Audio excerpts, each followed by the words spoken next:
All right, guys, we want to welcome you guys to our Black Love for Singles and hope everybody's excited to come in for our Thursday night call. We are definitely moving forward a little bit more into this intentional dating phase. And I can't wait to hear everybody's conversations tonight. I know last week we had a wonderful conversation talking about those boundaries, making sure you put some boundaries around you, when you're in that phase of just considering, a mate. So I hope that it has really been taken whole. Well, I'm going to let Mrs. Metris come in and open us up with those personal health tips on tonight. And then Dr. Jenkins won't be on with us tonight. So Mr. Joe, I'm going to ask you if you'll open us up in prayer. And then Shelley's going to be co-hosting tonight. Well, she's going to be hosting tonight, facilitating tonight. So I'm going to be stepping back and letting her do her thing. But we'll get started. Metris, I'm going to go ahead and turn it over to you, and then we will go forward. Joe, if you'll open us up in prayer when we get through, we'll be ready. Good evening. Good evening. How's everybody doing? Doing good, girl. Good. So we are still on boundaries, and I just found some helpful tips on boundaries. So we already know that boundaries are a form of self-care, which I love to promote. And it says, what does boundaries look like? Feeling safe to express yourself, saying no without guilt, accepting when others say no, being in charge of your own happiness, not anticipating needs of others, acting in alignment with your beliefs and values. Yes. And then it says, but what does boundaries sound like? They sound like, I appreciate your input, but this is my decision. If you come in on my weight, I will need to remove you myself. Yeah. I won't be able to make that event, but thanks for the invite. I love it. Could you give me a call before you come over? I am uncomfortable talking about that. And I am excited to spend time together, but we'll only have a few hours. I'm not done. I'm not done. I see you did your homework tonight, Metris. Yeah. So what does boundaries feel like? Boundaries might feel yucky, hard, uncomfortable, guilty, confusing, tiring, and scary. But with time and practice, you will have more peace, improve your self-esteem, better your anatomy, less burnout, and improve emotional and mental health. That's right. So those are some boundaries for self-care. Thank you. I love it. I love it. You've done your homework tonight, Metris. Hey, I can't wait to hear everybody's comments on those things, because those are some good ones, to think about your feelings, what does it sound like? What does it feel like? Because sometimes we all have different expressions of, really expressing what that boundary means to me. I think we talked about sexual boundaries.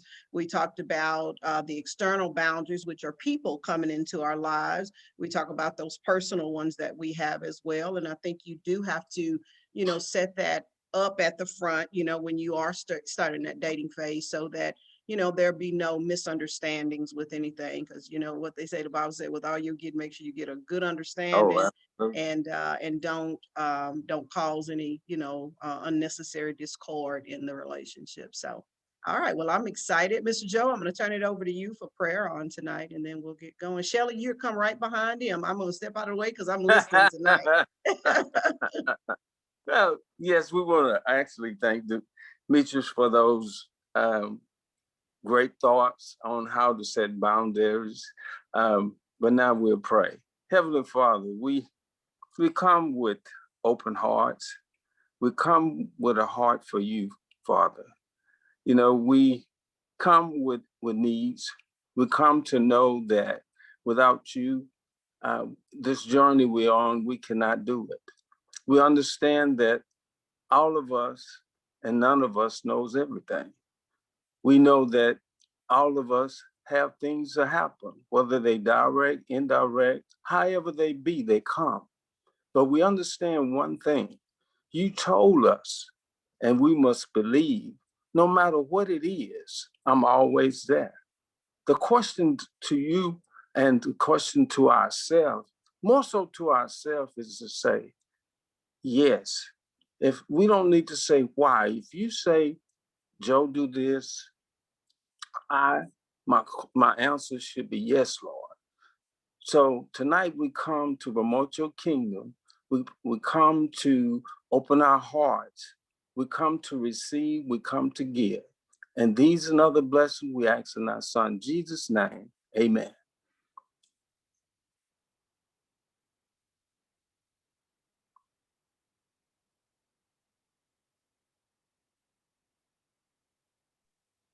All right, Miss Shelley, I think you're muted. I think you're on mute. Oh, there it is. Sorry. Hey, everybody. Happy Thursday. Happy Thursday. It is good to see you guys, all y'all smiling faces. I am excited. Today, we're going to do something different. Obviously, Miss Marilyn's going to step out the room. She's going into a wonderful seminar, and we wish her well and let her learn lots of great things to come back and teach us. So we're just going to do a little Q&A kind of thing, just trying to get, ask you guys questions and hopefully you respond. Sometimes I think when we hear our voices and we talk out loud, that's where you kind of learn as well. So I'm just gonna jump in it. I think last week was such a hot topic when it came to setting boundaries and some of the boundaries that were set, that I wanted to just kind of keep working on that, keep building on that. But let me just recap a little bit. I think when Mitris opened it up, she asked a question: did anyone about setting boundaries? Did anyone set any boundaries last week? And if so, did you enjoy it when you set those boundaries? So I know she mentioned last week, what would it feel like, to set those boundaries? Now I'm asking, did you set those boundaries? Did you go out and set any boundaries with anybody? It doesn't have to be a man, woman, just any boundaries at all. If you did set a boundary with someone, how did it feel when you did it?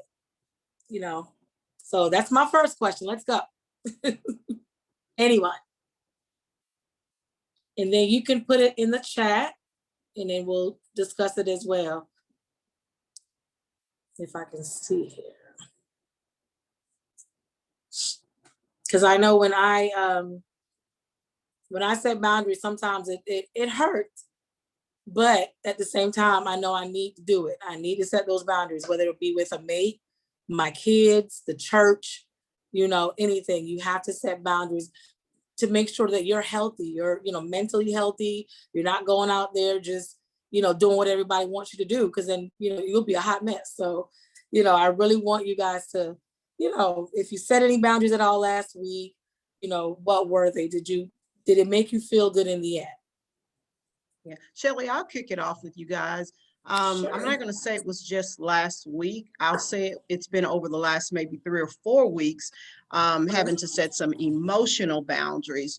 I think we mentioned a couple of weeks ago about, when you're in that phase of, maybe desiring a mate or whatever. And, sometimes we will, go out on one of the social sites or whatever like that.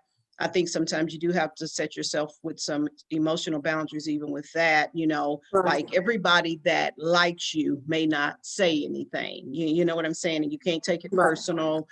You can't just, have your feelings all up in the air with that. But one of the things that I did set, because I don't like this, is, like when an individual starts reaching out to you, okay, this is a potential conversation to start. Remember, we collect data at the beginning of it. Once I see that there is no feedback or no staying in contact or whatever, sometimes what we'll do, because you'll get these hit and misses sometimes, and one moment they will, another moment they won't, and it'll start taking on like an emotional roller coaster, like, well, maybe they're busy, maybe they don't have that. But I think there is a common courtesy even with dating that takes place, that if a person is interested in you, first of all, I always say, let that man take the lead with it, and I think sometimes we as women tend to think that, well, if you're gonna, get a man or whatever the case may be, you may have to take that extra step. I understand you meet people halfway, but I think you need to let him take the lead with that. And then also, I think there needs to be a place of responsibility there that, if this is a conversation that we're trying to have, let's keep the conversation going. Because if we're not going to keep the conversation going, I'm going to check out of that emotionally. Okay. Does that make sense to y'all? Oh, yeah. And I had to set some boundaries with that. And I also looked at it as, this is going to be an indicator as to whether I need to stop in this particular place or keep moving, because there may be someone that's really, really interested in you. And if you've put a lot of emotional energy into one person, you won't even give yourself time to meet anybody else, because you know how it is. We set our hearts on that's the one, and we start making up excuses for them, why they're not doing this and that. No, set some emotional boundaries up, especially if you know that you are one that kind of gets, Shelly gave us something last week. She said, you got to kiss a lot of frogs to get to your prince. Okay, a lot of frogs. And I didn't want to be kissing no frogs trying to get to a prince like that. I wanted him to already be a prince, when he came in. So those were some of the emotional boundaries that were set up. And how did it go ahead? Would you say that we, as Christian in the dating world, should we date multiple people at one time, or should we? I think I don't know if you can necessarily date multiple people at the same time, but I think until you have a strong interest for someone, you may have multiple interests out there, Shelly, different people, reaching out to you, whatever. But when that one somebody comes, you're going to know it. You're going to know it because there's a heartbeat that y'all have together. The way I like to be responded to, the way I like to be treated, the way they like to be treated. We should already be in that space to where we're giving that to one another, and you shouldn't be out there seeking, if you already know that's who you are. I think you need to find somebody that mirrors your heart, and not necessarily try to make them become what you want them to be. I think they need to be that already. That's the only time to me, that's the only time you're going to have that emotional security that's there. Otherwise, you're just going to be bouncing all around. But, as far as dating multiple people, I think that's a personal preference to people, Shelly. Some people do it very, very well. I can't do it. I just can't do it. That's too much energy for me. Right. It takes too much time. I think that's where my confusion is, because I know we're supposed to be intentionally dating, and if I'm dating one person or seeing someone and they only fulfill certain parts of what I'm looking for, is it okay to date someone else? And so I can make that decision on who I want to set my sights on. I think in that case, Shelly, it needs to stay in remember we talked about that first phase, stay in the collecting data stage before you start talking about that this is a person that you're dating. I think it takes a little bit before you get to that place to say, hey, this is the one, but if you already seeing things that, you don't like, the way they smell, whatever. And some people may not think that's a big thing. That's a big thing to me. They got odor, body odor, stuff like that. And, and you don't seem to have a problem with it. That's an issue to me. That may be a small little thing, but that's an issue to me. Oh, it's a huge issue for a lot of us. I mean, if you walk in the room and I can smell you before you came in, we got a problem. We got a problem. We got a problem. And but it's the same thing with men. I was listening to a call, I think it was Devon Franklin last week, and they were talking about how some women don't like plus size women. If you already know that and he knows that, don't waste your time with somebody like that, because most of the time women, when they're plus size, they already have their own insecurities, and you don't want to put yourself on an emotional, roller coaster like that. Either they're going to like you for who you are, or they're not. And I think you got to, stay secure within yourself and, keep it moving. Yeah. Right. I know a lot of like when we have those profile pictures and, you put your little profile underneath of something about yourself. I always make sure I put that in there. I'm not no skinny mini, and, just because there are some guys who are okay with that, and then there's the ones that are not. So I think, if we're comfortable enough to put down these things on our profile or a website, you know, why is it not comfortable for us to say that to the guy? You know, when you meet someone, you're like, yeah, I'm a plus size. I'm plus size. I think one of the things that, and y'all may disagree with, I think one of the things that will help out with that is that when you're, what'd you say? Mitra says she's fluffy. Mitra says she's fluffy. One of the things Love that it. you may want to do is make sure to put a full body pic on there, you know, and don't take the angle shot. So? Yeah. Because a lot of, you know, when you get a chance to talk to them, because I mean, you want to see a full body pic. Not that I'm picking somebody, not that that's the, well, some things are a major deal. They short. Sometimes they're not putting no body pic on there and they 5'3", and you know, y'all, I'm just trying to keep it real. 4'4". Terrible. Yeah, it's like for me, there's this one guy I'd gotten on the site probably about, God, it had been about 3 years ago, and I look young or missing teeth. Yes, that's my y'all big I gotta tell y'all about this guy that I met, and he made this comment. First thing he told me, he had teeth. He had all of his teeth, and then it was something else that he said. And listen, and this particular guy didn't even have a picture on his profile. Oh no. Now we gotta talk about this. It goes deeper than that. But I became interested in the guy. I don't know what it was. I don't know if it was his laughter. I don't know what it was, but you know, I have a joking side to me. So one of the first thing I did, I asked, where is your picture? Where is your picture on here? You know, and you know, it just kind of led to another conversation. But one of the things they did say, I got all my teeth, and, and I thought that was hilarious. That's a big thing. I'm telling you.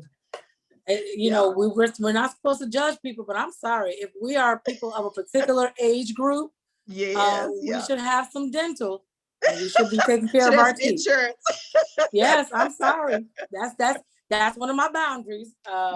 We need to make sure things are happening. You know, we're good. We're good. Hey guys, I say to you, to thine own self be true. If you know that's not something that you like or enjoy, and the gentlemen too, you know, I know there are things that guys have as certain standards for them too. If you know that's not what you like, I mean, be upfront and be honest about it and keep it moving. Y'all remember I told y'all about the guy that came on and said he was homeless. Right. Yeah. Yeah, that was, I thanked him for the honesty, and then also gave him some feedback on that, you know, later on, and, you know, told him that I think that's a place that he and God need to be in that place with one another, you know, so that he can finish what he's doing.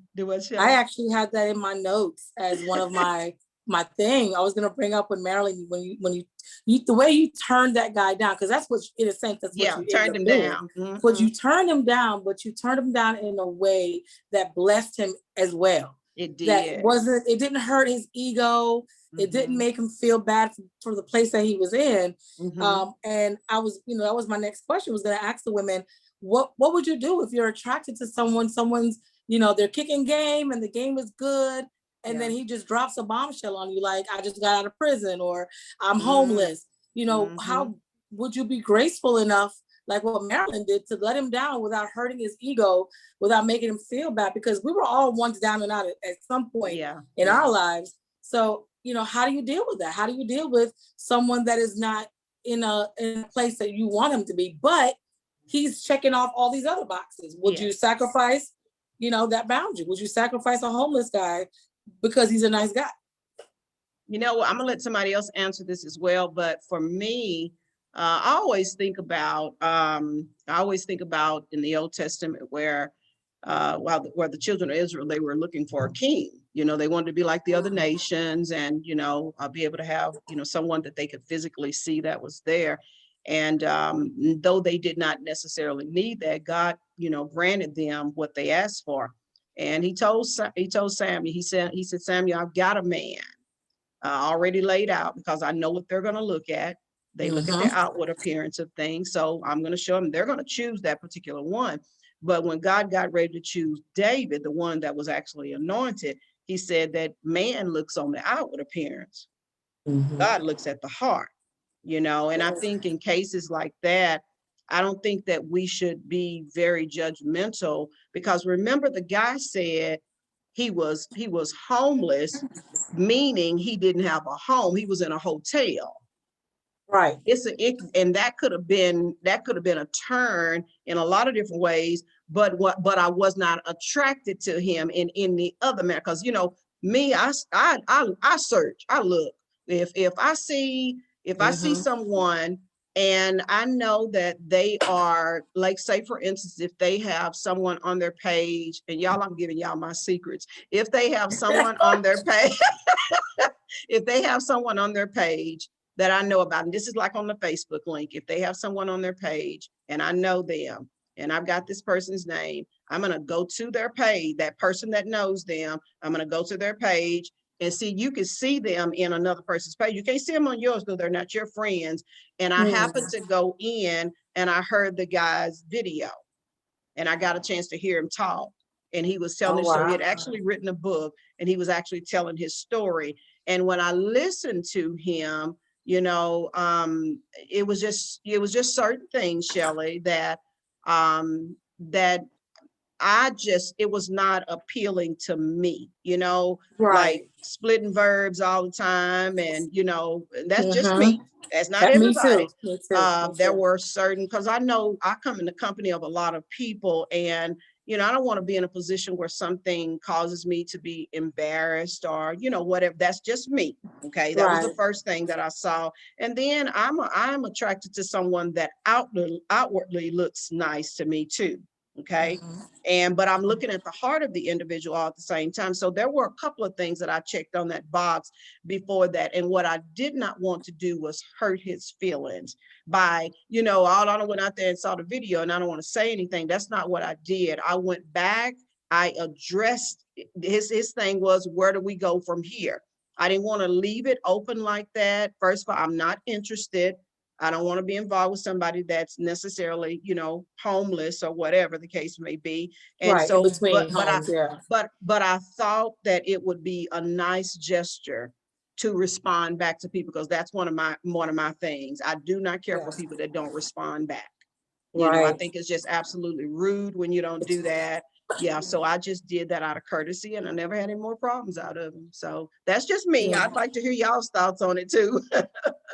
Yeah. This is why I think this is why I'm here, because I know when I turn a guy down, I just turn him down. I don't respond. I block him. I move on. I don't do the courtesy of, letting them know, well, I'm sorry, you're not my type or anything like that.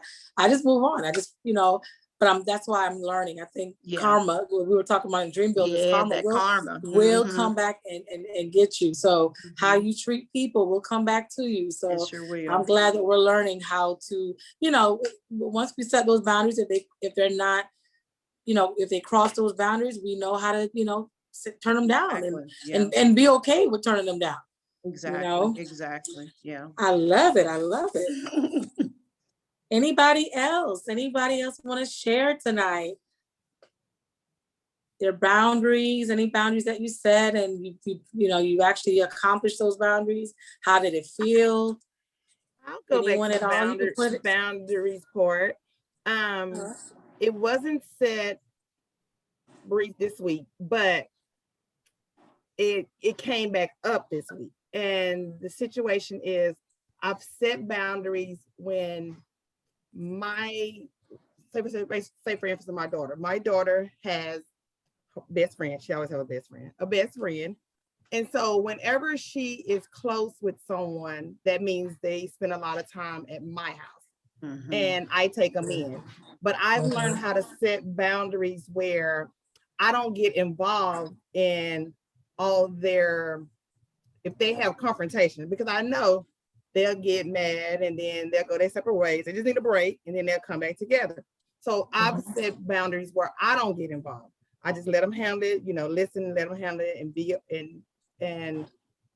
be done with it.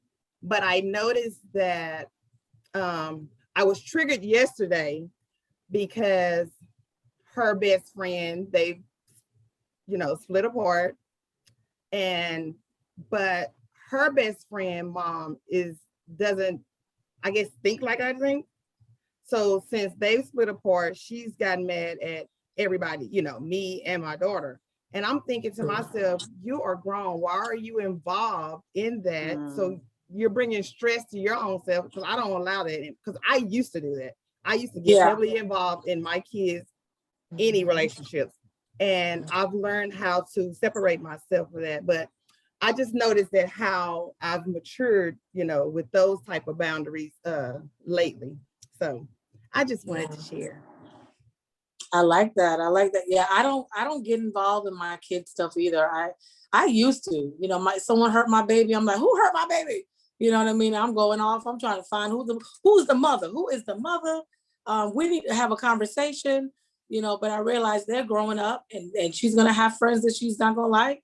They're gonna, not like her. And I'm not gonna be able to fight everybody. I'm getting too old for that. All we can do is just, pray that we give our kids direction and they understand, listen, I don't think that's a good friend for you, but I hope she changes. But I do. I try not to get involved in kid stuff because I see a lot of that on Facebook, and you see the parents just going on. I'm like, why are you, it's a 10-year-old. Why are you upset? Just They'll be best friends next week, and you still mad. And you're still mad because you done posted it on Facebook, that you angry, and now they're now they best friends again. So yeah, I agree with you. Not at all. Interfering with my self-care. Yeah, right. I'm trying to I like be my that, best Demetrius. life. Living my best life, and here you come. All right. Well, I Mr. think Joe. I was just listening. I was just thinking about what you were saying when it comes to kids and everything. And I think as parents, we have to learn, we have to major in major, no major in minor. Because the major things, if they have little indifference, like Mitra said, you let them handle that. But on major stuff, and you'll know when it's major, then we get involved with that. Because Right. like and you was talking about how parents, I mean, sometimes you can see what's wrong with the kid by looking at the parent. Mm-hmm. Because I mean, if they're going just off on anything, putting it on Facebook, that's a sure sign of immaturity there. And that's prevalent in our society. You say, well, why are they doing that? Because that's where they are. That's where they are in the maturity stage. That's where they are in their growth. And what you see is a person is not truly free until they can control themselves. Yeah. You got to learn to stay within yourself. And you're not truly free until you can do that. Because somebody can just push your button like that and you go off. I mean, that tells you need to work hard on you. That's right. Control yourself. And you wouldn't be in that area doing those things. That's just my thought on it. I love that. It's so true. You have to learn how to control yourself, control your anger. Not everything needs to be not everything needs to be answered. Not everything, you need to respond to. Your kids are going to get into situations that you're, like you said, that you're going to need to get involved in. Not everything you need to be involved in. So I totally agree. Anybody else want to share any boundaries that you set or any boundaries that in the past? Yes, I do. All right, go ahead. Hey, how are you guys? Hey, Sheena. Hey, Shelly. Your hair's pretty. Thank you.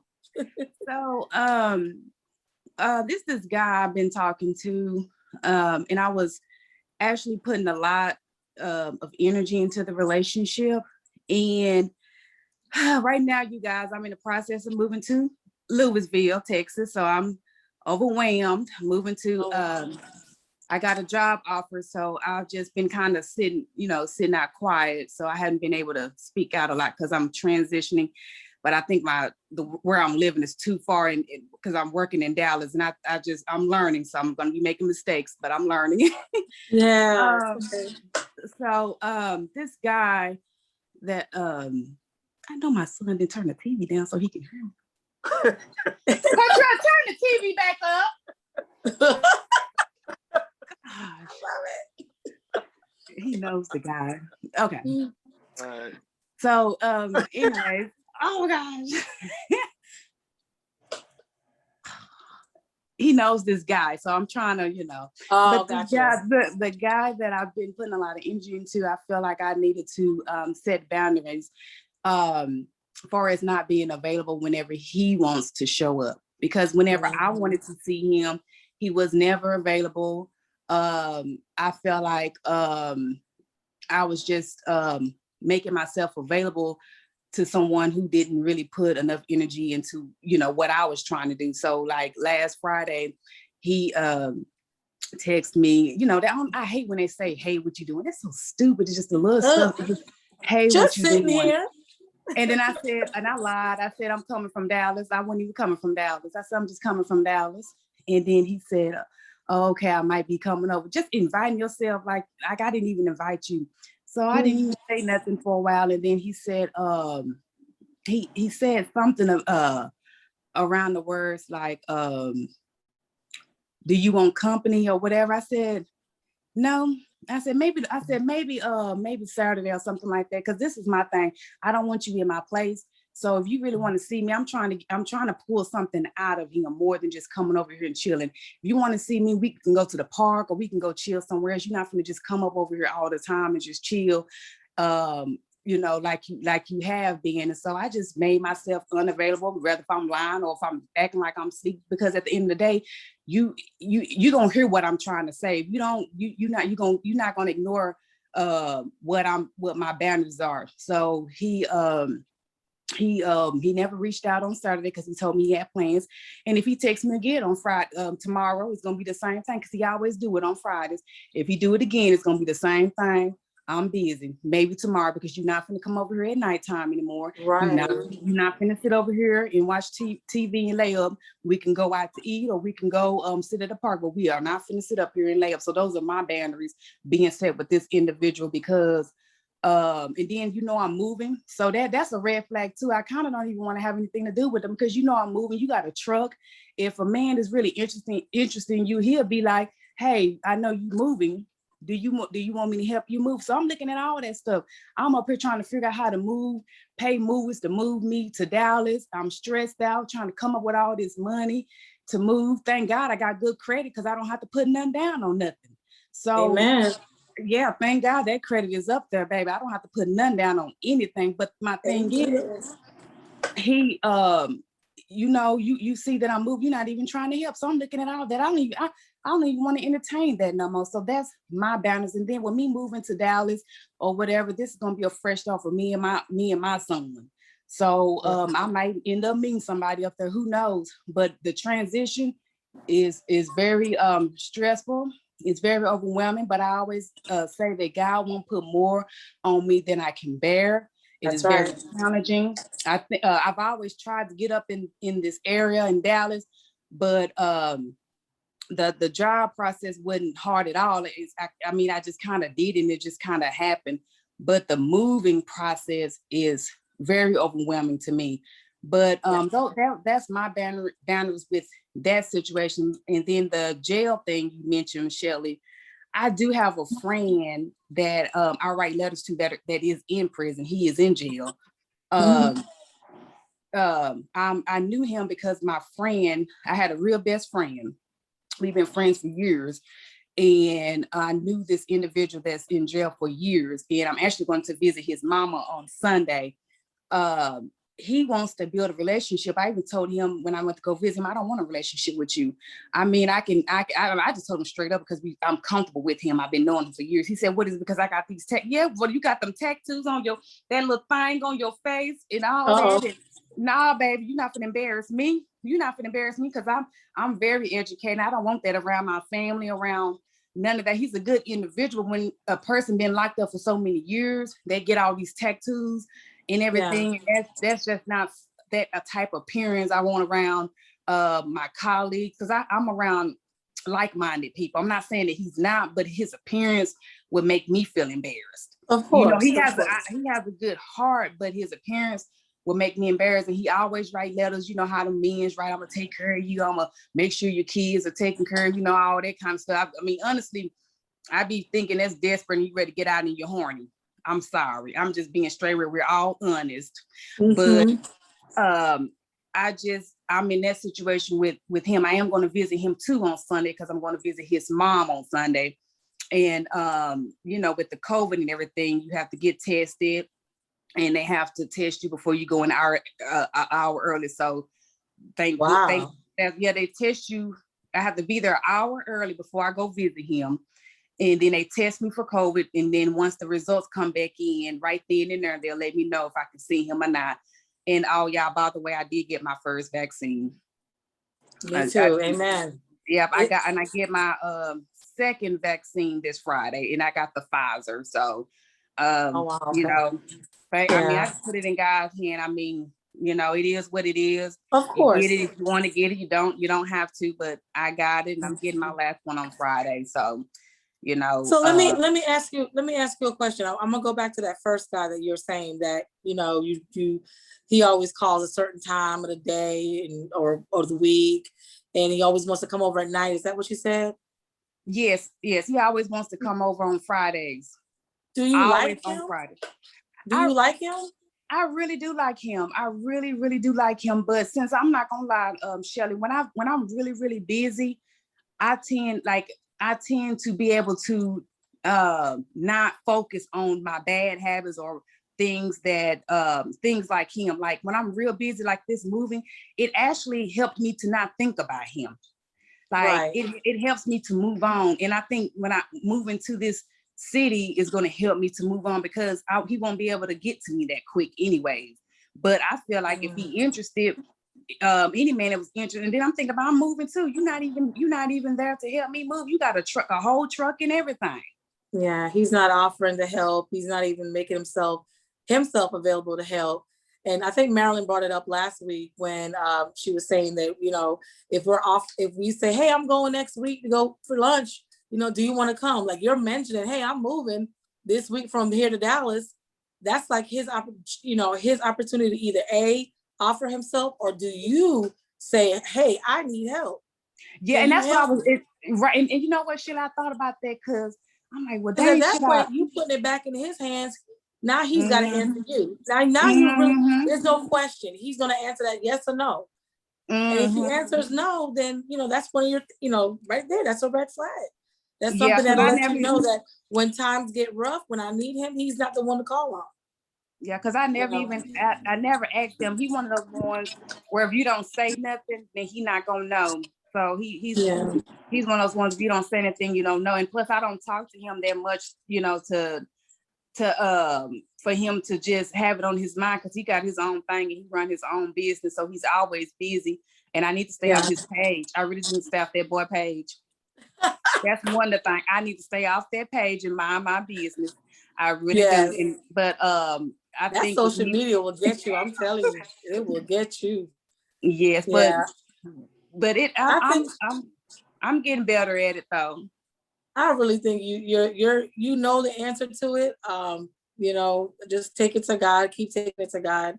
There's you said so many things, and if I wasn't on this call, I'd be like, girl, you crazy, get rid of but I'm trying to stay professional and just let but it's guys like those. I'm sorry, I've met them, I've been around them, and it's just it's just toxic. It's just very toxic because it does something to my energy. It's just very toxic. But I mean, to be honest, but is it worth it though? You have children. No, it ain't worth it because I'm glad I'm moving, baby. No, it ain't worth it because I'm glad I'm moving. I'm gonna start a new life. I'm looking at it like that.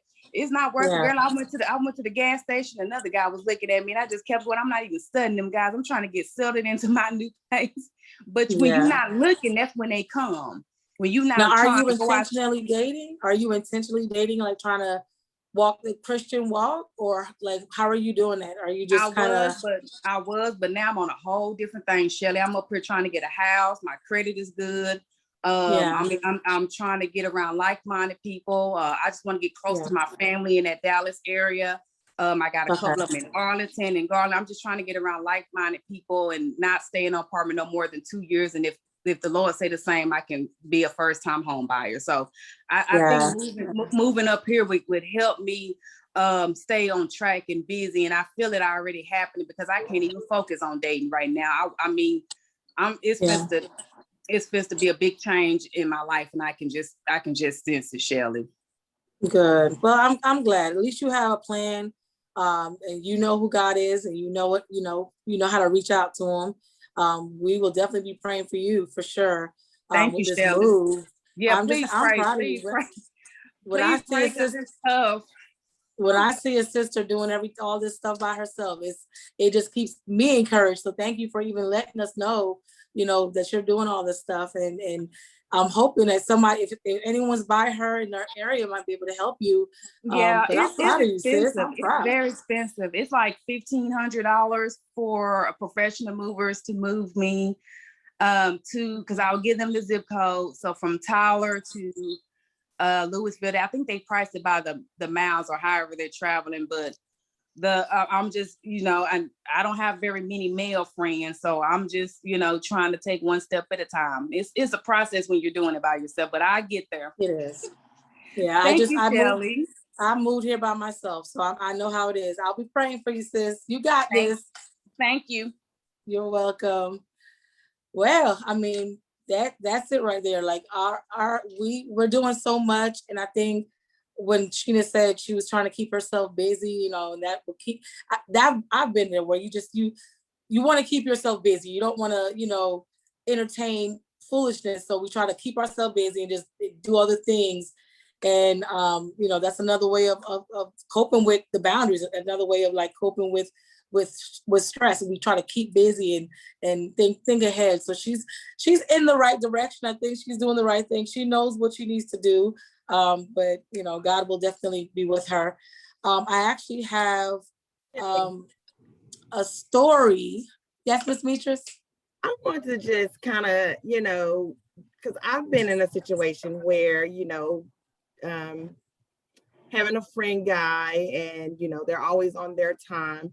And I think it's when, when Marilyn always, y'all, it's so hard for me to call her Marilyn. I'm so sorry. Man. But it's when I started to get focused on my journaling, on my prayer time, on things that I actually like doing, and asking when I started to ask God to remove people out of my life that wasn't supposed to be there, or I would ask God to, not to more like not have to think about, people, spend my thoughts on people that wasn't thinking about me like that. And it's funny because that same guy, it's been like over a month now, and that same guy texts me other day, and we always call each other BFF because we have been friends for a long time. And he was like, "Hi BFF, how are you? And this is my new number." And I said, "I'm good. Okay, thank you." And he texts me again. Any other time, I would be sitting there with my cell phone in my hand, waiting to see what the reply was going to be. But I didn't. I went back to doing what I was doing. And it was probably an hour later when I saw his message. And by that time, he had said something about, "Oh, okay, But I think it's when you refocus your energy on something else, then that stuff that that's not good for you is when you're able to move on. So yeah, I just want to say that. That's right. I mean, like I said, if you're interested in someone, if you like someone, you're going to make that effort. You're going to make yourself available if they're worth it. But because you're not making yourself available, and because you're gone for like an hour and you came back to your phone, it's not someone that's worth your time. Because if someone's worth your time, your energy, you're going to wait by that phone. You're going to look at that phone. Yeah. You're going to want to hear from them.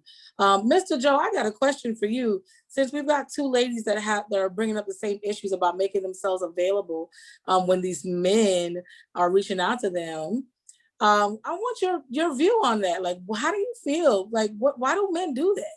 Why do they reach out to us, at random times, and they're not checking on the clues that we're dropping? Sis is moving. She's moving. He's not catching the hint. What's going on with that? It's because he was never there. He's never there. I mean, he's there for his interests and his interests only.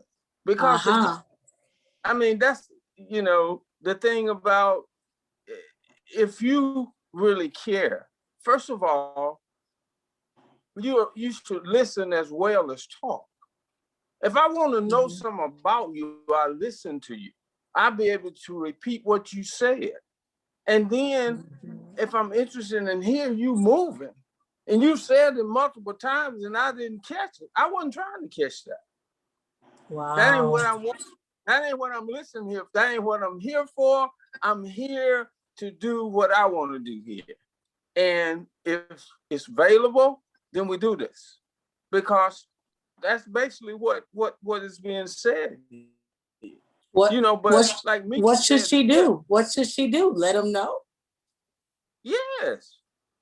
I mean, the thing about it, if somebody is doing something that you don't like, and you sit there and hold it, he's gonna keep doing what he's doing unless you put a stop to it. Why would he stop doing it when he get away with it? But when you stand up and say, hey, this no more, you standing up within yourself, because if it's making you feel bad, why would you keep entertaining it? Yeah. And it's not something in you, it's something outside of you is making you feel bad. And when that energy comes, it just sucks the life out of you. And you have to miss that. But like Mitra said, you have to get, we've been talking about reset, reboot, renew. Mm-hmm. When the gentleman texts her, she had a new place now. Yeah. She said she would jump and do this, and she's not jumping anymore because she's gone within herself and found this place. She found this new person that's exuberant within herself, and feeding the good things to herself. So the way she used to react, she becoming anew within herself.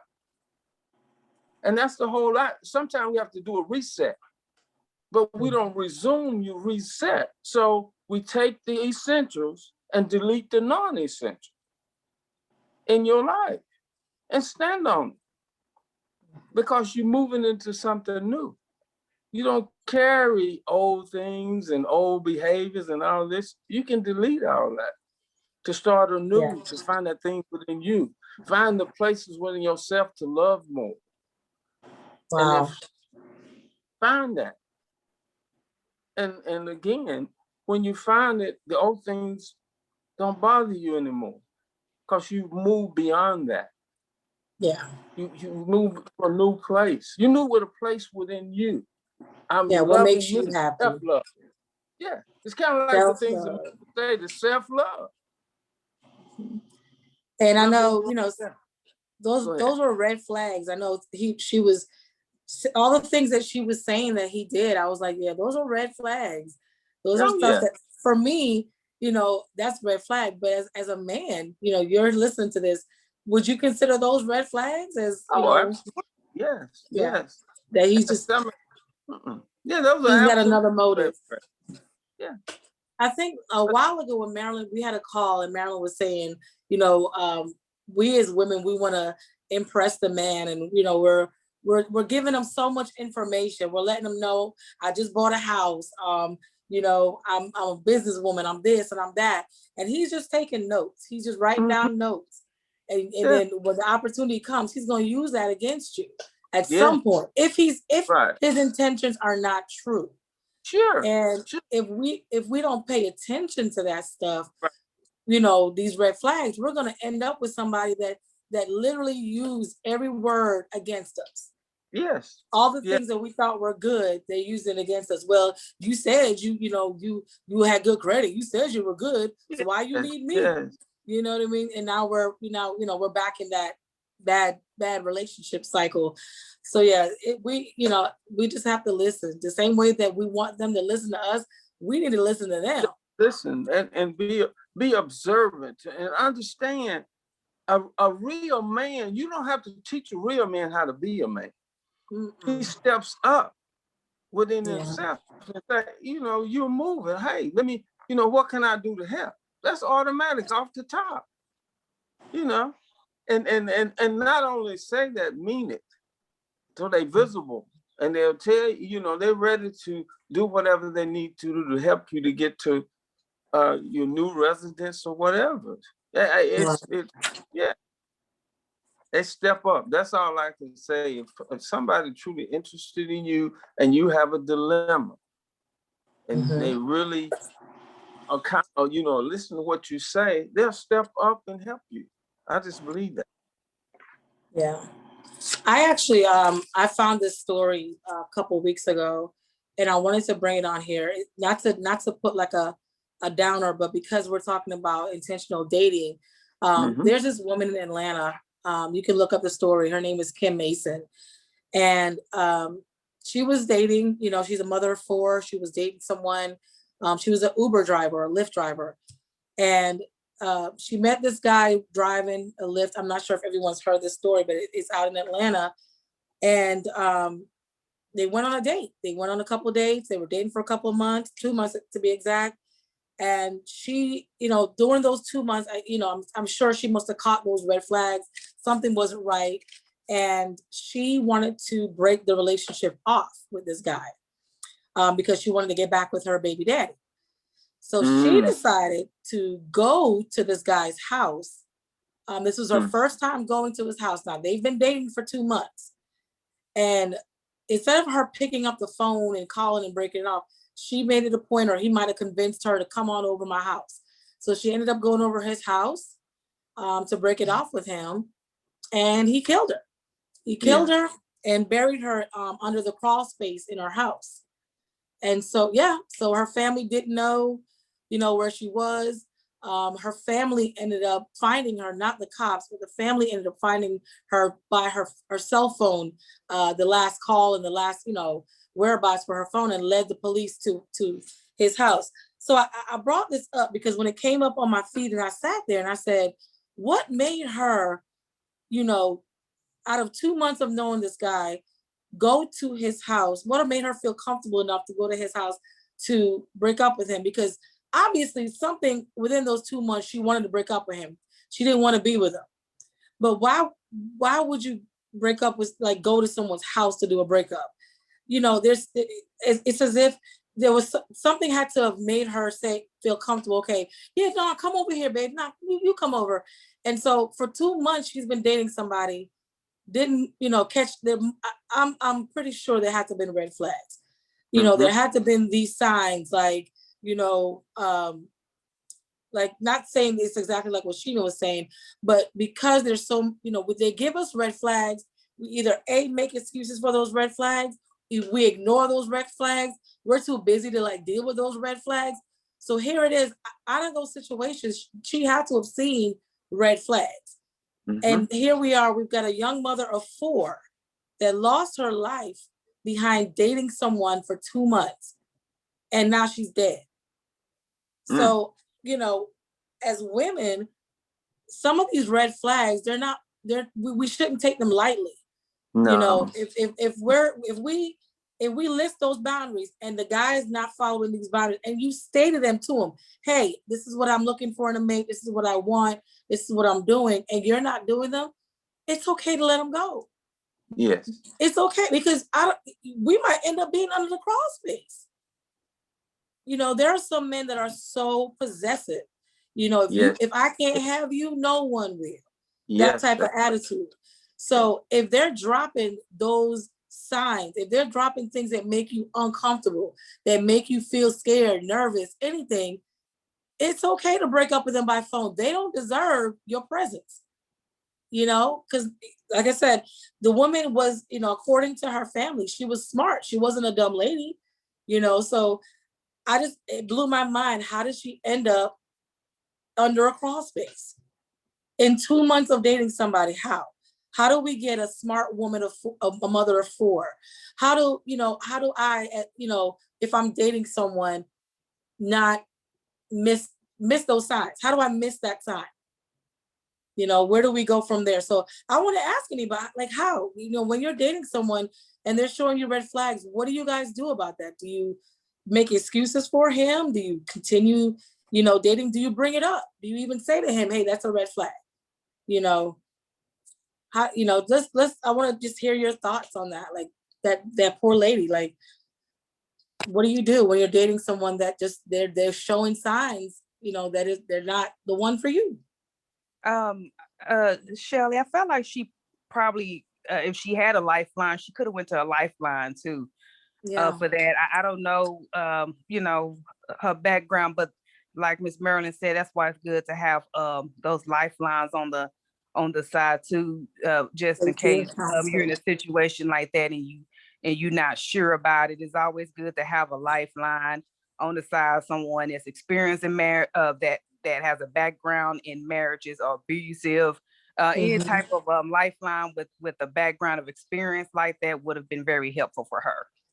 Right. And what Mitras just mentioned about, what did you mean? Let me just look what you just said, because that just made, I think that was my next point, but he could hit his real self. Right. When you said that he could have hit his real self, that's my thing. So I'm known as Inspector Gadget. My friends will come to me when they need me to look somebody up. And you know, for me, it's the probing questions like we were talking about last couple of weeks. When you ask those probing questions, like, you know, you're meeting someone, hey, what's your name? Then as soon as they give you their names, first and last name, write it down. Write it down.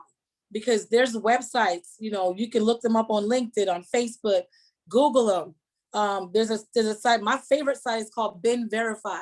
I put their names in Been Verified. I will pay that $3 if it's someone that I'm interested in, not just, you know, everybody. But if it's someone that I'm interested in, I'm going to research them. I'm going to look them up. And it's okay. I feel it's okay.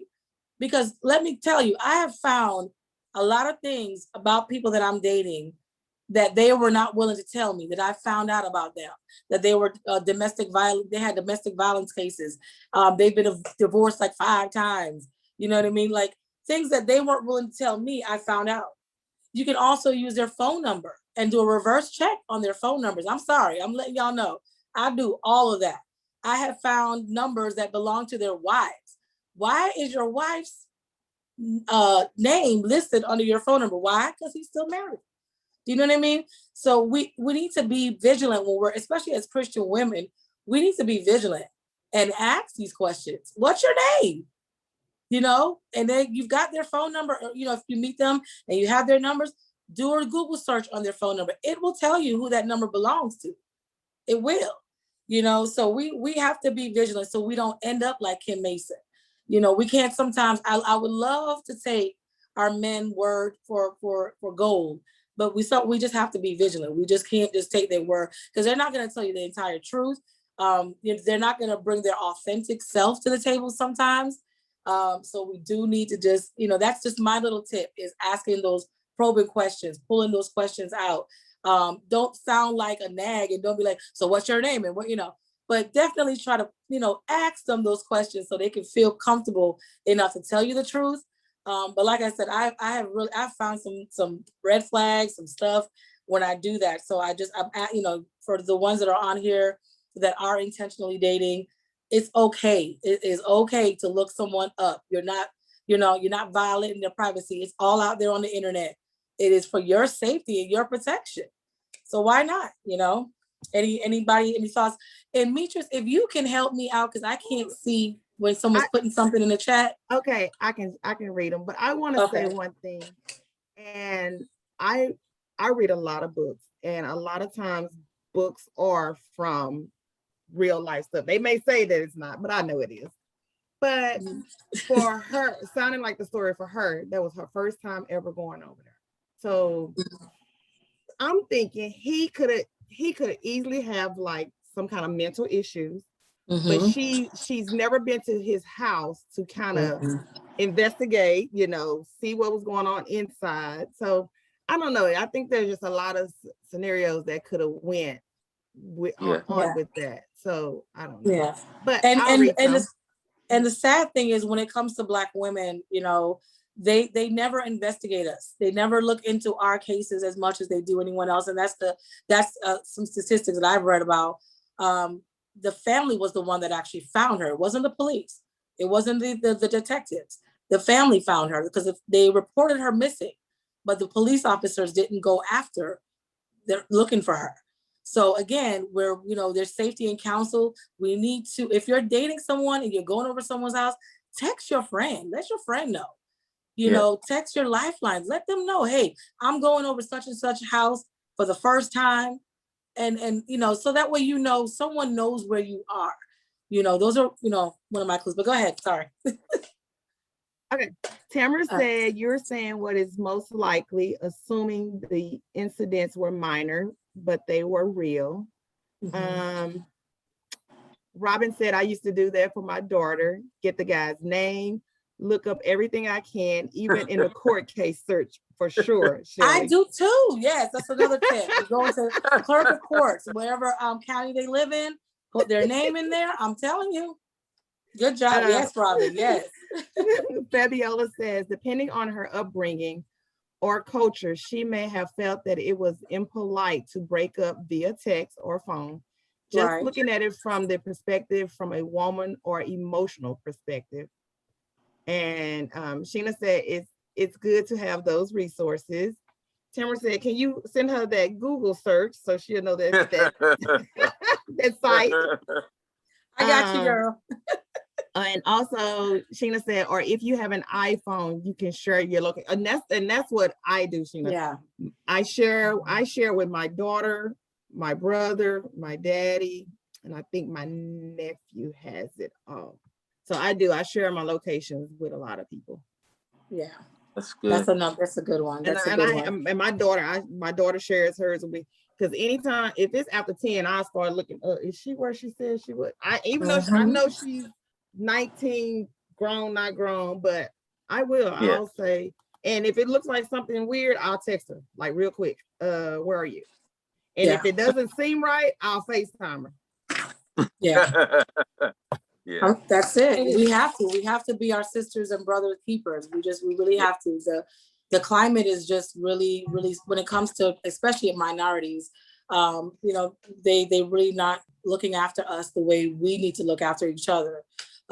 So if we are out here dating, be vigilant. Just definitely, do those researches, check on those men and women. You too, Joe. There's some crazy women out here too. Oh yeah.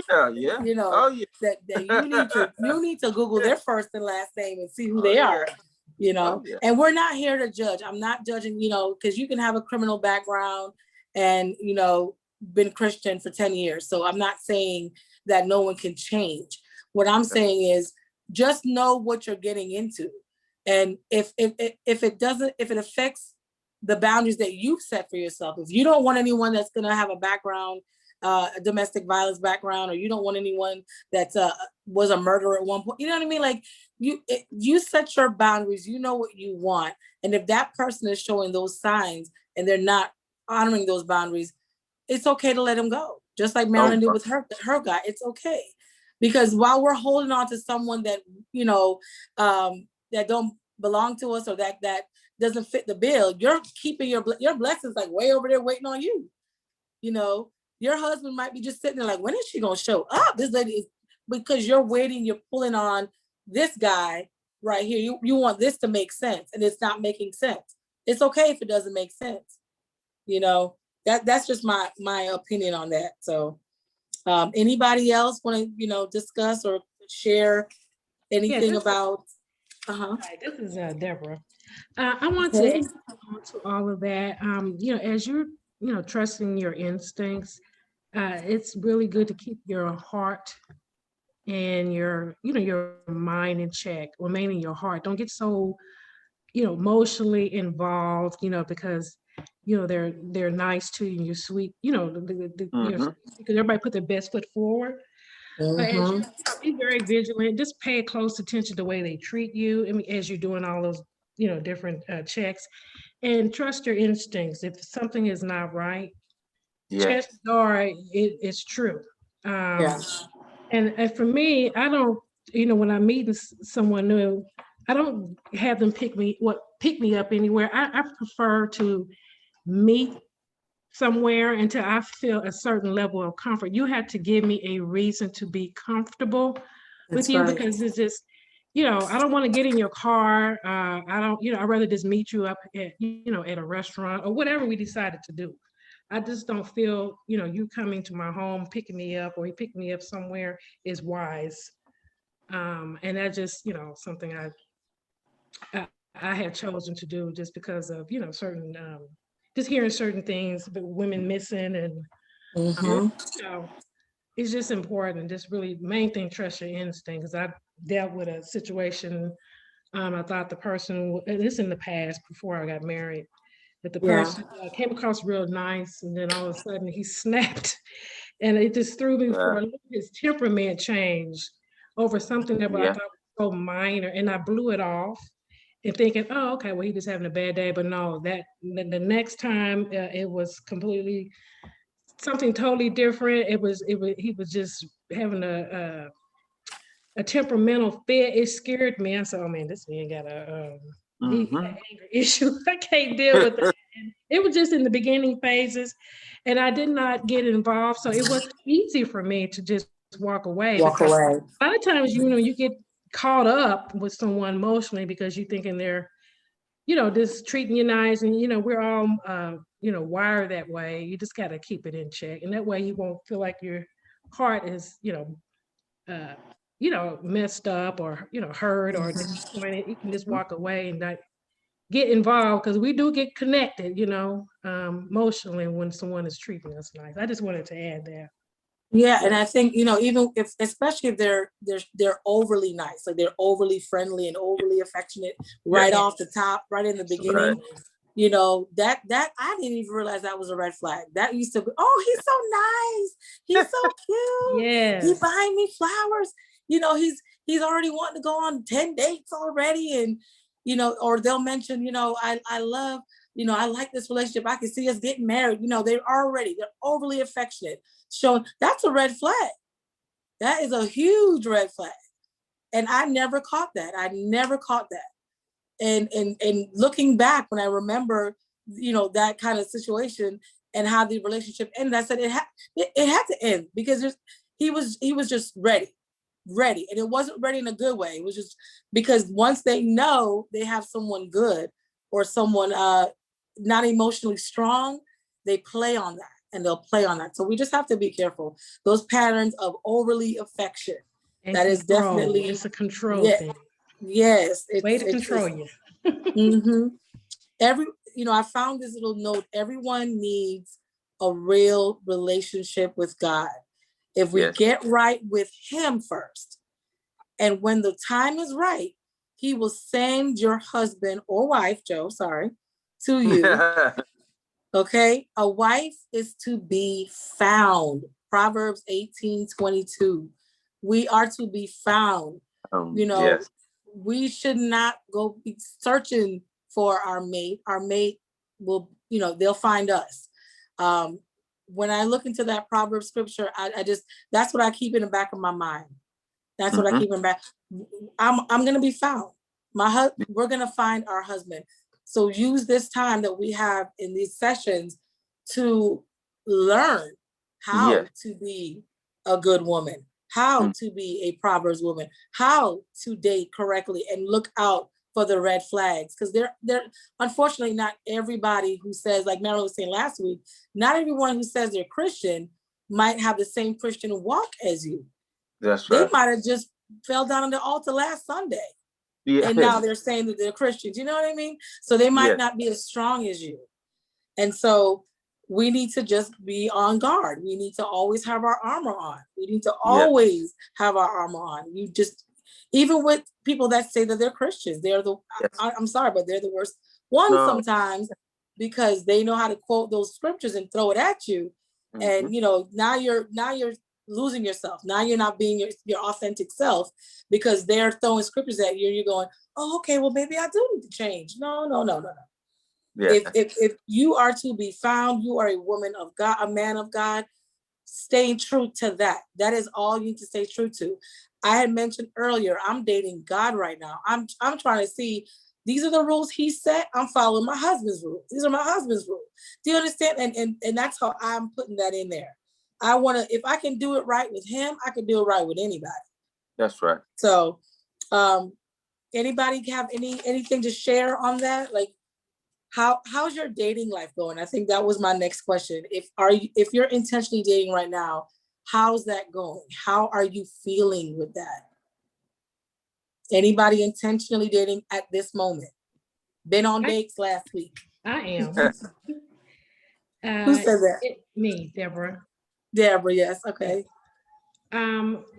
It's going okay. He's overly I'm not gonna say overly affectionate. It's been about a month. Okay. He was introduced to me, so we're just taking things slow. Um, I don't. My concern is that he goes to church. I invited him to my church, and he's open to come to church, but I think our walks are not on the same level. He's in the worldly way, and I'm trying to, get over to him not that way. Doing things. I'm trying to live a life of Christ, of celibacy. So this is where we're kind of like, stumped at. I'm just kind of I'm letting him know, but I don't know if it's quite registering, that Right. I'm celibate. I know last week when we touched on one of those boundaries, the sexual boundaries, that was a very hot topic for a lot of us. And I remember you bringing up that. Is that the same person Yes. that you? Yeah. Yes. Okay. Mm-hmm. Yeah, it's tough. That one right there. Tough. That is the one that gets me all the time, and that's why I decided to stop dating, and to try to go through these sessions and learn more about Yes. the male counterparts. And I would love for Joe to talk about that, like the sexual boundaries from a man's perspective. I know, like I said, last week, a lot of us women got in there, we were talking about it, and I was curious. I was so curious. I was like, I want to know the male perspective. Why is that such a big thing, especially amongst Christian men? You would think that they would know the rules, that is not a rule that we should be breaking. Why is that so hard for men to stay put, I think a lot of it is where they are on their walk, because they can have a foot here and a foot here, so they kind of walking, straddling the fence. But either, you can't serve two masters. One will outdo the other. And it's like what she was saying, that he go to church. But my question in all of that, if you got more of the world in him, not judging him now. Right. Do you have more world, or you got more of him going to church or trying to find a new man? You can't make a new man do anything. He got to decide that.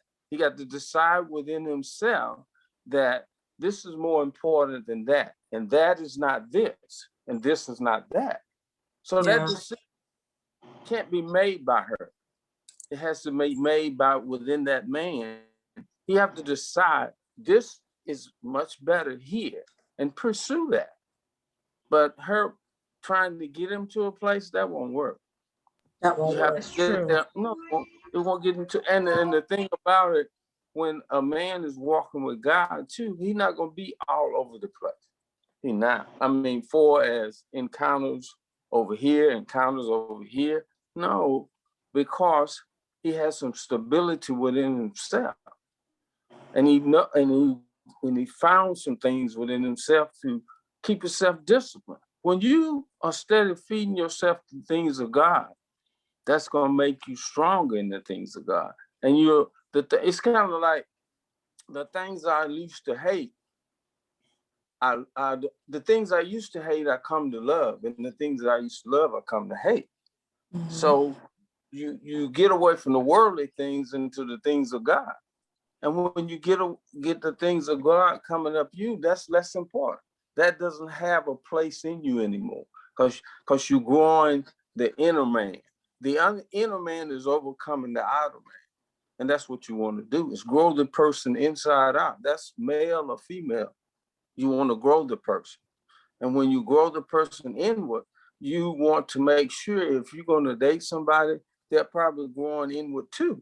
Now, you may not be on the same page. You may not be in the same page in your growth, but it should be some growth there that is more than what's over here. Because the outside world, if that's pulling on that person, then they have to get that together themselves, not another person trying to get them that. They gotta want that. And when you want the things of God, you're gonna leave the things of the world alone. That's the way it is. Yeah. I think when And you that's male mentioned or that, female. if his walk is new, that's usually where that struggle. But for me, I've met guys that they've been Christians all their life. They're active in the church. They are actually ministers, pastors, preachers, band leaders, drum majors. You know, I've met them and I've dated them. But when it comes down, everything is going great, you know. And then a few months later, it's like, okay, so you want to come over? And it's like, how did we get here? How did we get here? Yeah. You know, and you're just on the stage just now worshiping with me. Yeah. We have brought people to the altar. Yeah, but Shelley, in that too, a lot of people go to church, but do they join up with Christ? Or they just go to church? Yeah. Some people go to church, but they don't have a true relationship with God. They join with, you know. You can go to church, or you can do all, but never have joined up with Christ. This is about Christ-centric.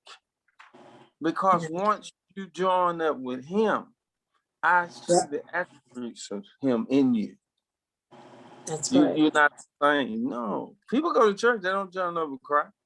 They just go to church. And that could be for years and years. But what really counts is where the rubber meets the road. That's what really counts. In situations, what happens, who shows up? The person that show up is the true person. Even though, I go to church. But actually, you're supposed to be the church. That's right. You're supposed to be the church. So in your walk and all of that, do I see the Christ likeness in you? Yeah. Or either have the real you showed up? See, they walk real good for about 3-4 months. They've done that before. Not judging anybody, but the truth of the matter is, when it shows up, it shows up. It may be a while, but you say, "Wow," that wow comes from somewhere, and that wow, you're like, "Wow," it had yes. Wow. Miss Mistress, I see some stuff float. I was going to say this right quick, and I have not a guy since I've been divorced that is living a life of celibacy. That they were honest.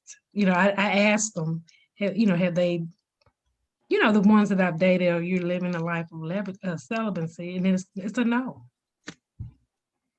Wow. It's a no. Okay. I think Miss Marilyn mentioned last week that we should set this from the top. Set that boundary right from the beginning of a relationship. Just so we can get it out the way.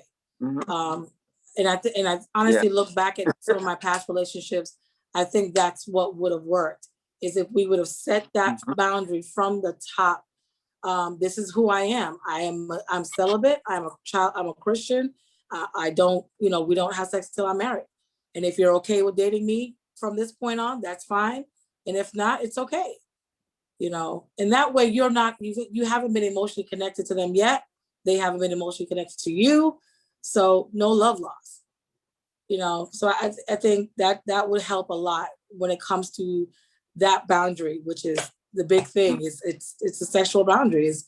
As a Christian, it's just a hard, for me and for a lot of women, it's just a hard thing to get past. We can walk in that door, with everything on a checklist that a man's looking for, but that one thing, and then that's the one thing that breaks it down. So that's good. I'm glad. Thank you, Deborah. That was good. I like that, what you brought up. Miss Mistress, if you can tell me what's going on in the chat, because I'm seeing it lighting up, but it's lit up.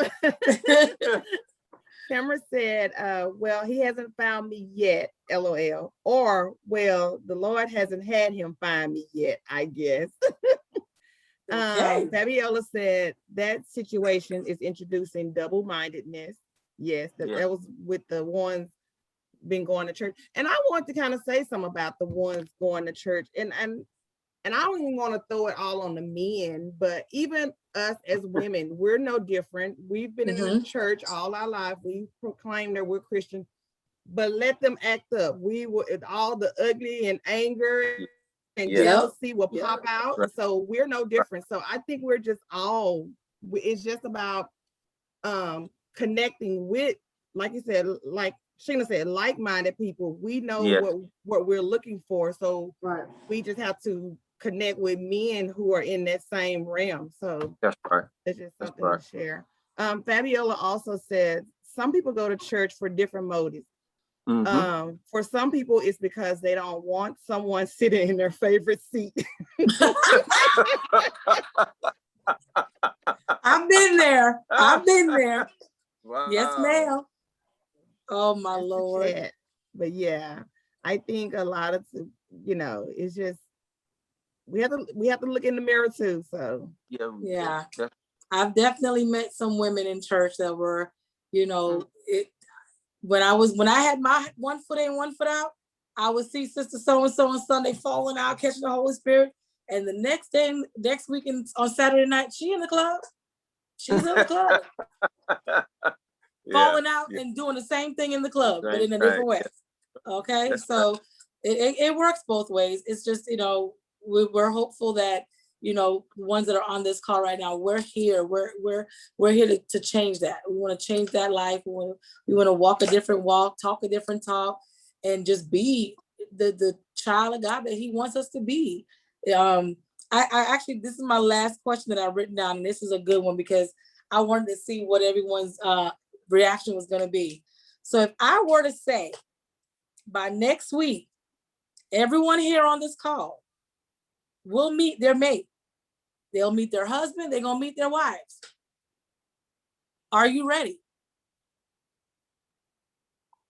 Can you honestly look at yourself right now in the state that you are in mentally, physically, emotionally? Are you ready? If God said, this is it, Tamara, this is it, Robin, I'm about to drop your husband next week. When you go to that gas station, are you ready? I want y'all to open your mics and tell me, are you ready? Let's be honest. Are y'all ready? Now, if God tell me, this is now if God says, and I truly know it came from Him, and He says, he says, I'm ready. But if it's me, my flesh, and I'm speaking out my flesh, then no, I'm not gonna be ready. And that's if God said, let's pose the question. If this was God, it was God led, and without a shadow of a doubt, you knew this was God led. You went to bed, something in your spirit was tossing and turning. You knew that something was happening. If God said, Sheena, next week, I'm gonna drop your husband. You're gonna meet him next week. And you met him. Would you say I'm gonna be ready. I'm gonna be ready. Because if God says that I'm ready, I'm gonna be ready. But I'm gonna listen to Him and know it's coming from Him, because it's gonna be different from what I'm used to doing outside of my flesh. Because I'm gonna know it's from Him, because it ain't nothing. It's gonna be totally, way totally different than how I've been choosing them and how I've been getting them.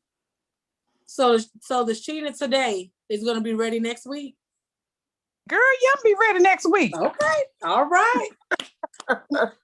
Anybody else? Because I'm curious to see what everybody. I'm gonna be totally honest.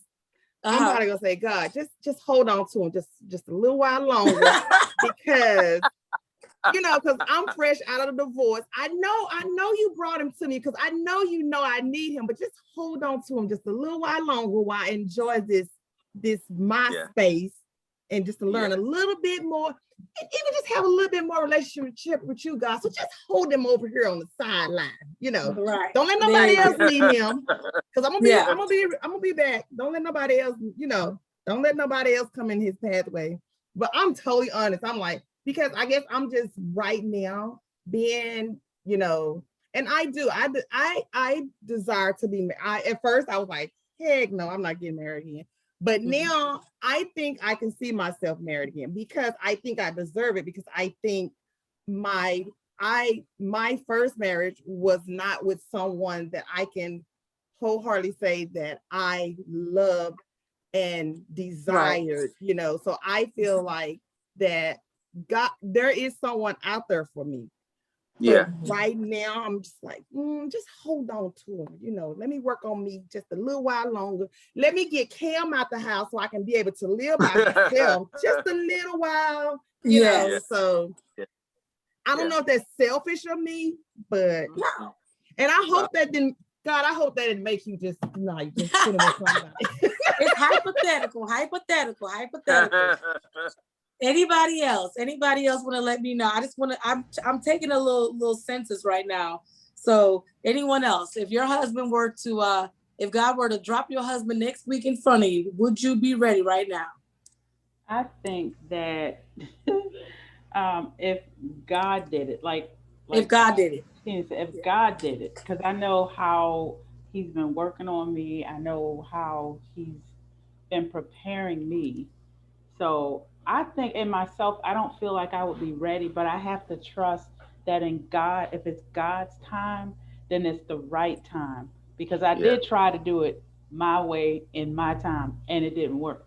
It didn't work. So, you know, it's for me, it's just trusting that God has already prepared me. Because that's just like being in ministry, or, you know, being called to do something. You don't feel like you're ready, but if God said you're ready, then it's time to go and do that thing. That's right. That's right. Yeah. Good answer. I like that, Robin. Yes, perfect. Any Miss Tamara, I know you. I want to hear you. Be quiet. What's your answer? I would say yes, because it has been. I've been through what Mitris is saying, you know, after I divorced. I mean, that's like 15 years ago. I went, oh no, I don't want to get married again. No, no, I'm just saying, let me just raise my two and just get them on out and all that. And you know what? We got to watch our words, because he did do it. So see, so like one day I was talking about, you want to put them in an incubator and let them roast. But anyway,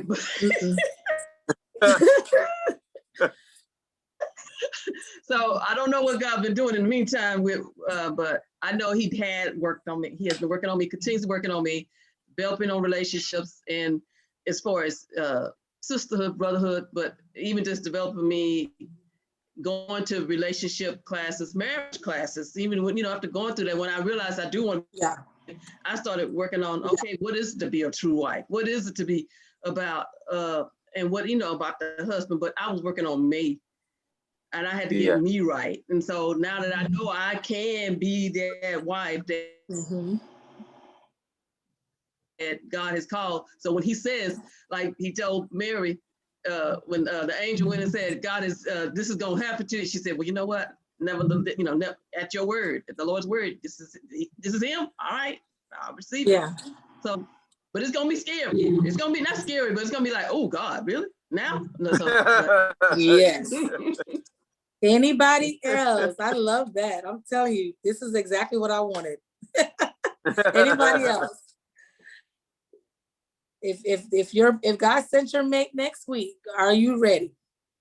Are you ready? Mr. Joe, are you ready, Mr. Joe? Oh yeah. But you know, I think the whole idea, when you stay ready, you don't have to get ready. Now, what I mean by that, you're working on thyself to be the best you, your growth, your maturity. When you're working on all of that, it may be a time it comes when you're not even looking for it, but you're ready when it comes, because there's a steady growth within you, growing the person, being the best spiritual, highest loving person you can be by allowing God to pour into you.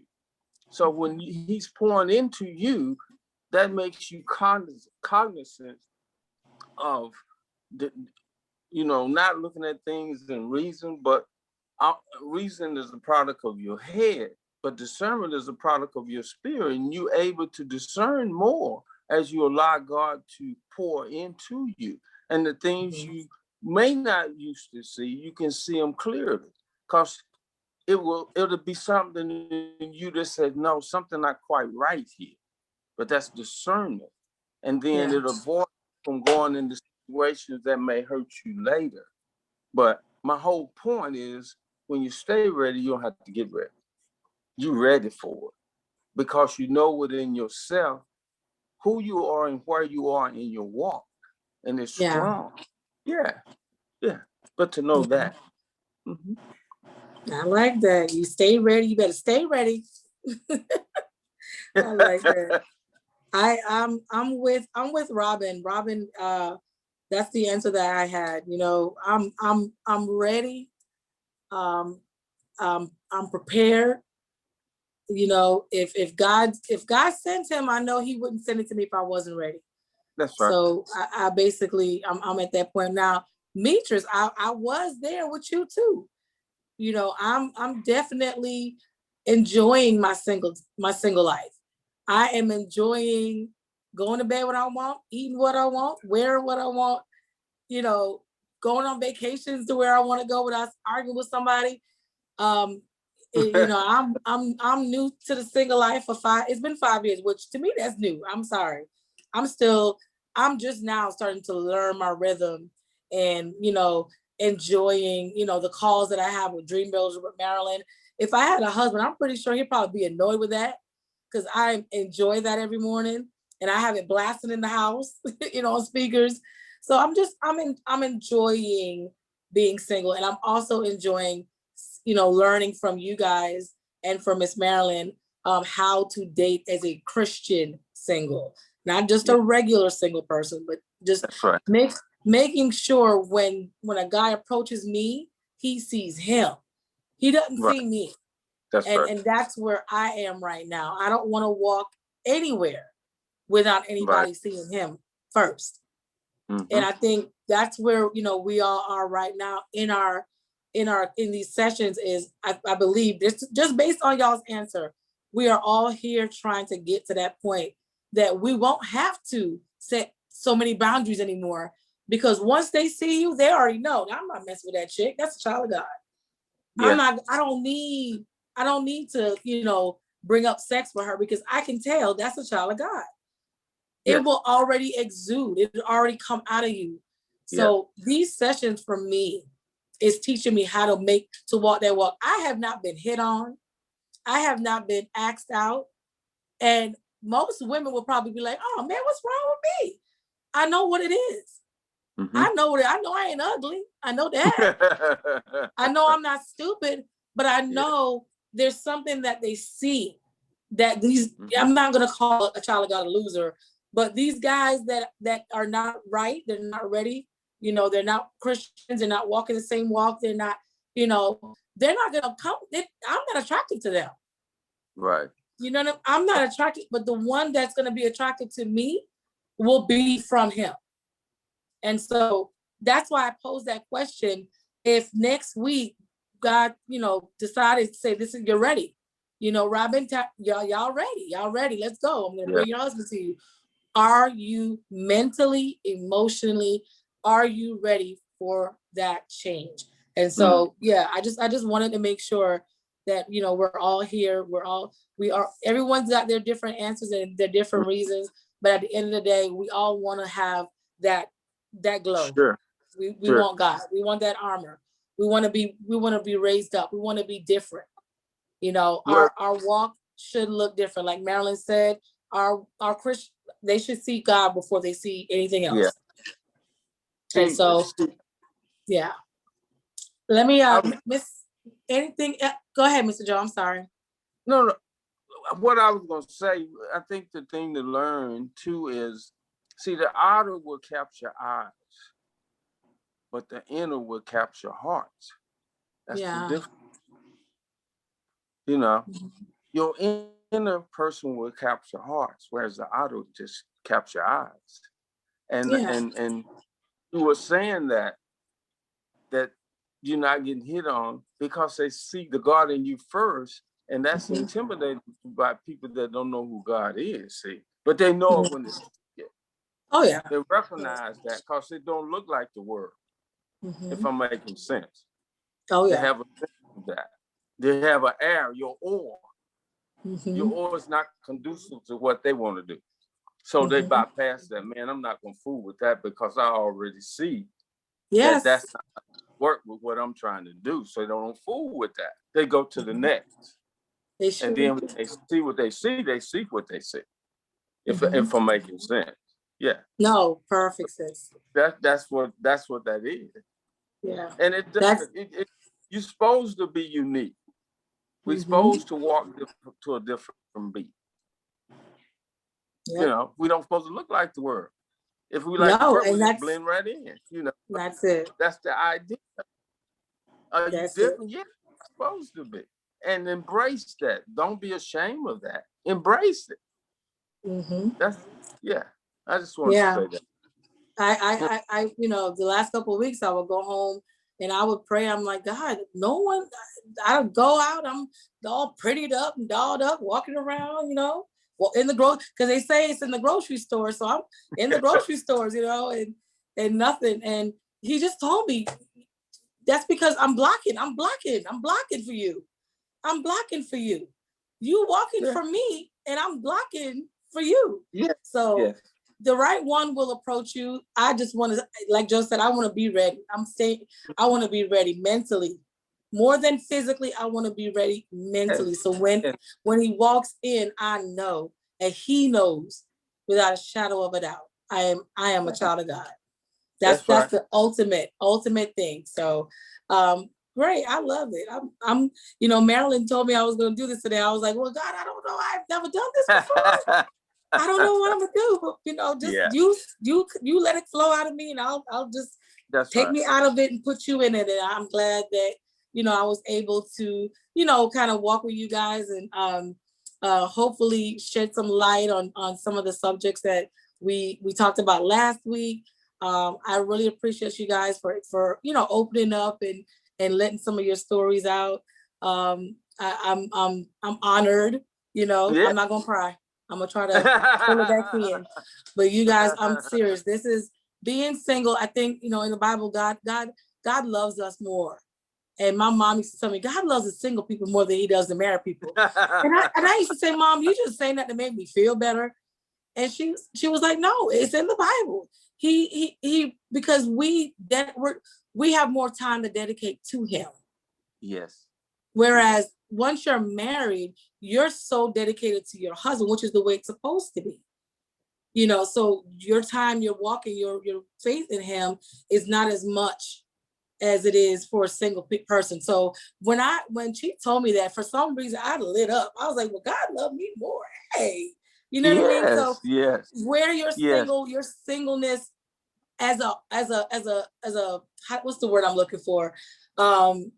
You be bold with it. Just be happy with it. You know, I wish there were some of the women that were on the call that I know, they don't like to be single. They don't want to be single. They hate being single.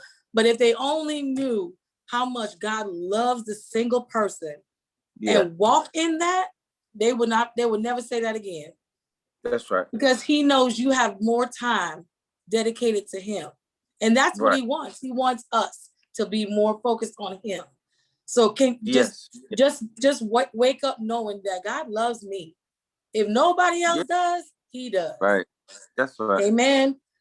All right. So if Miss Meetress, is there anything else in the chat that I missed? Because I don't want to miss anything. I don't want Miss Marilyn yelling at me. I'm gonna do the last ones. Let's go back up. Okay, hold on. Okay. We'll start with Robin. Robin said, I think God will keep us hidden or covered so that we aren't touched by anyone but the one he has for us. Amen. That's so true. So true. Yes, that's right. Fabiola says, because people sliding in the DMs now. Yeah. Let's see. Everybody's saying, great job, Shelly. Great job, Shelly. Thank y'all.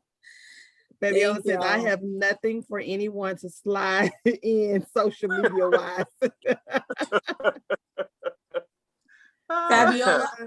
Fabiola, I don't have no DMs. No, only thing I have is a little old Facebook page, and that's only because of the ministry right here. Other than that, I stay off social media. I truly believe God did not want us to just everybody to know everything that everybody's doing. To say that's too much. I don't need to know everything. So Same that's thing. just me. I'm a very old fashioned girl, woman, whatever you want to, however you want to put it. I still believe in taking the time. I think you learned so much within the few seconds of interaction back in the day when people actually used to write their number on the phone, you know, and you were scared of the risk of it getting lost or falling out your pocket or washing it in the back of your pants in the washing machine. You know, all those fears back when life was simpler. And I just look life at was certain things. amazing. Yeah, it really was. And now you can hand somebody a number and they'll call you on the spot to see. You can't give no fake number anymore. I know, right? But that's the power of the block. My block game is on point. Like block. You know, I have my trigger finger on ready. Stay on ready. Stay on block. Oh my goodness. Yes. I was just telling my daughter the other day about the 90s and the 80s, how amazing it was without Facebook, without internet, without all that stuff, because we were able to really communicate. Like, I think a lot of us got married back in those decades because we were able to talk to each other and communicate. Now I can see everything and know everything. There's no secrets. There's no nothing, you know. I miss that. So that's another thing. When I was dating, they were like, what's your Facebook handle? I'm like, Facebook handle? What is it? I don't have that. What's your Instagram? I don't have an Instagram. I don't have a podcast, whatever. What is the other thing? All that stuff. I don't have that stuff. You know, you want to get to me, you're going to legitimately dial my number. That's how you're going to get to me. In the yellow pages. That part. So I'm so old school. Last names individually till you find me. That's it. It's to me, it's just another level of intimacy for me. That's my love language. I don't want to know everything you're doing. I just don't. And then it's such a competition. If I post this, then you posting that, and I'm posting this, and you're posting that. Next thing you know, I'm buying a house that I didn't even want, only because I wanted to tell her I got a big house too. Wow. So don't get me going. I'm not a fan of social media. That's all I gotta say. I like it for just a dash, but not all that other stuff. I don't like it for that. So anybody else? I'm excited. This was fun. Y'all made it easy for me.